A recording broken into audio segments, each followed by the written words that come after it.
Let's bring NBC's Julie Tsirkin, who is at the Mount Rushmore event. Julie, what can we take away from the president's remarks? He pretty much stuck to that time that you said. He pretty much stuck to that timing, Elise. He pretty much stuck to his script. You could tell when he started to go off script. But that also gave us a sense as to who this audience is, mostly clearly filled with supporters of the president. When he talked about the SAVE Act, for example, when he talked about giving Iran a week off, a lot of cheers, a lot of applause.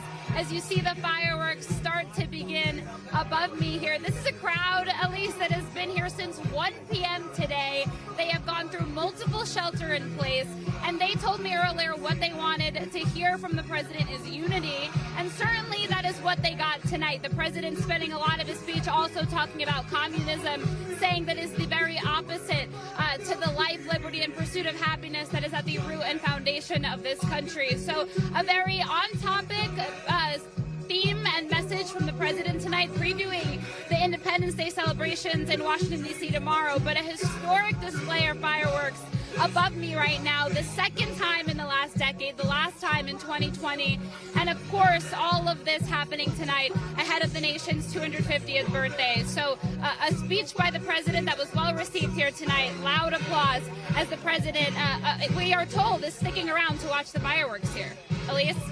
Now, thank you for that recap, Julie. Now, we do know that the president was just in North Dakota, about 4 hours from where you are, earlier today, earlier this week, about a couple days ago.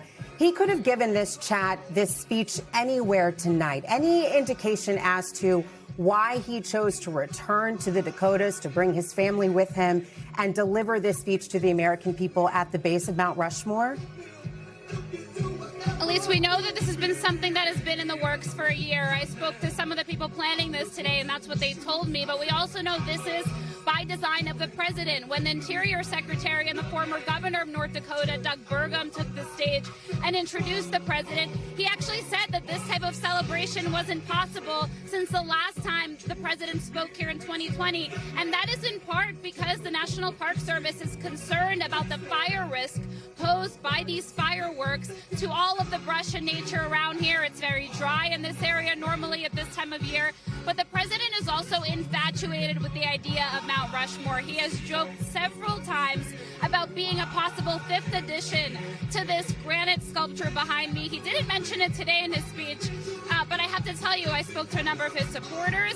I spoke to President Roosevelt here today, 4 individuals who were dressed like the president's behind me. They told me the president wouldn't fit on Mount Rushmore, but we certainly know the president has said before he wants to be on it, and he values the grandeur and what the meaning is behind a place like Mount Rushmore. And by the way, South Dakota, a very red state, and a lot of support for the president here, as he pointed out in his speech. Elise?